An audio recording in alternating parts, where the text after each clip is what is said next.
What if I told you that your favorite vanilla snack might be flavored with something that came from a beaver's butt? It sounds like a joke, but this strange and slightly disturbing fact is very real.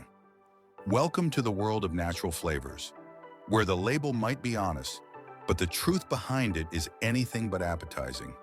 Today, we're diving deep into a little-known substance called castoreum and the surprising way it found its way into our food. What is castoreum? Castoreum is a secretion that comes from the castor sacs of beavers, located near their anal glands. It's not feces, but it is, right next to it. Beavers use this substance to mark their territory. To humans, castoreum has a smoky, sweet scent, strangely similar to vanilla. Chemically speaking, it contains some of the same compounds found in vanilla beans, which is why people once thought, hey, this could be useful.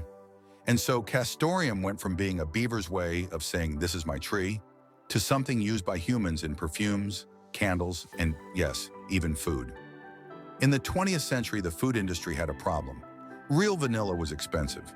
The demand was high, but natural vanilla extract, which comes from curing and drying vanilla pods, was limited. That's when castoreum entered the picture. It was cheaper, it smelled like vanilla, and it was technically natural. By the 1960s, castoreum was being used in flavoring for baked goods, puddings, and even some types of vanilla ice cream. And here's the twist.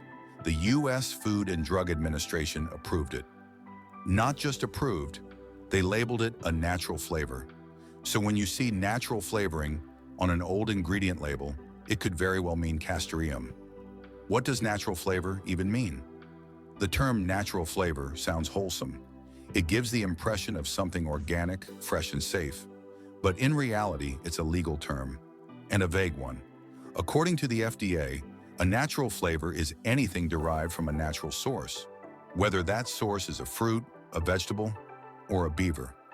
The rule is, if it comes from nature and is used for flavoring, it qualifies. And companies don't have to tell you which specific natural flavor is being used. They just list it as natural flavor, no details required. That means you, the consumer, have no real idea what you're eating. It could be strawberry, it could be rosemary, or it could be castoreum.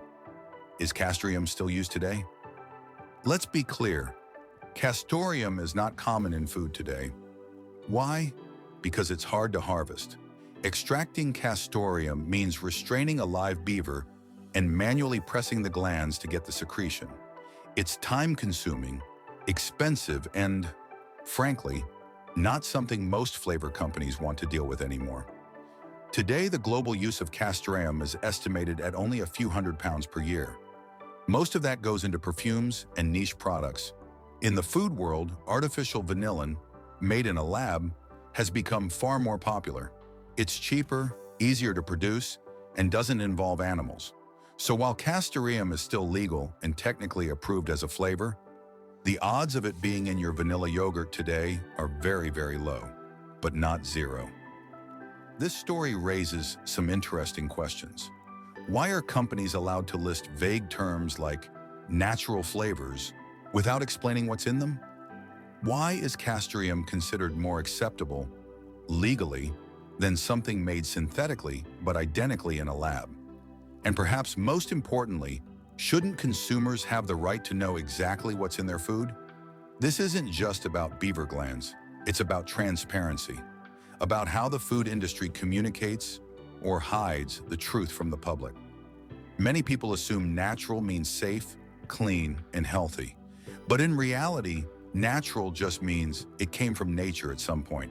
And as we've seen, nature can be pretty weird.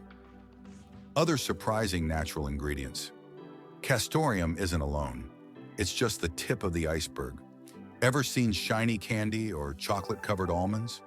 That shine often comes from shellac, a resin secreted by a type of bug called the lac insect. Ever seen red food dye labeled as carmine? That's made from crushed cochineal bugs. Even perfumes sometimes use ambergris, a waxy substance that comes from the digestive system of sperm whales.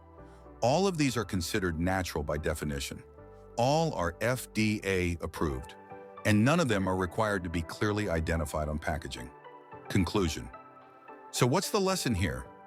Next time you see natural flavors on a label, remember, it could mean fruit juice, or it could mean something extracted from an animal's body.